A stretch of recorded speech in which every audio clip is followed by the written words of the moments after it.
Thank you to Mrs. Aleta McNally at the Namibia University of Science and Technology for reaching out to me, and greetings to all of the many dignitaries with whom I share, albeit virtually, this space.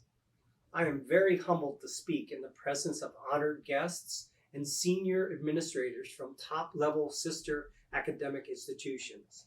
I also extend warm greetings and a big thank you to Ms. Jessica Long from the United States Embassy. My place in this program is to reflect on the original vision and history of the Future Leaders Summit, first held in 2006. The three-day event we held late that January was, immodestly, a huge success and was even covered by CNN International. Our vision then was to bring together the best and the brightest, but most importantly, the most passionate young leaders from the Namibia University of Science and Technology, University of Namibia, and Elon University. Make no mistake, what we did in 2006 and what we are all about to do here in 2022 is not possible without a massive team effort. Ubuntu can be translated as, I am because we are.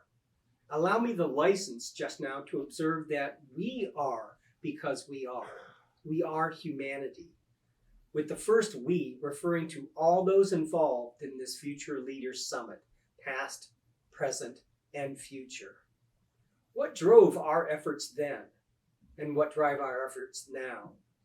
Our shared vision was to nurture and then explosively expand a sense of solidarity between youth leaders from many universities and many nations, a solidarity that would lead to positive action in the form of concrete policy recommendations based on the results from solid research, thought, and writing from a variety of academic disciplines and voices.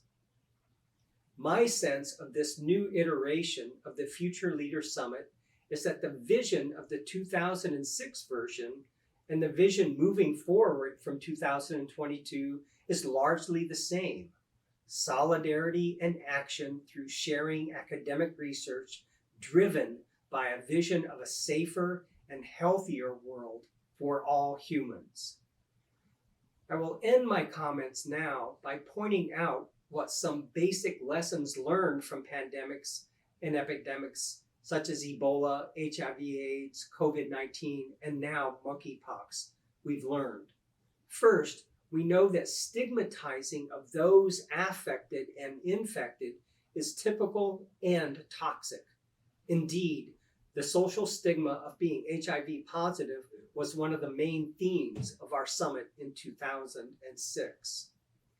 Next, we know that all disasters, both human-made, like wars, and natural disasters, like pandemics and epidemics, disproportionately impact those who are already marginalized: the poor, women, children, religious and ethnic minorities, those physically or mentally challenged, the old.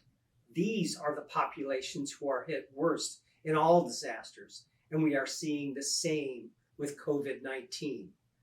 In my personal research on COVID-19, I found that COVID was referred to as the poverty virus.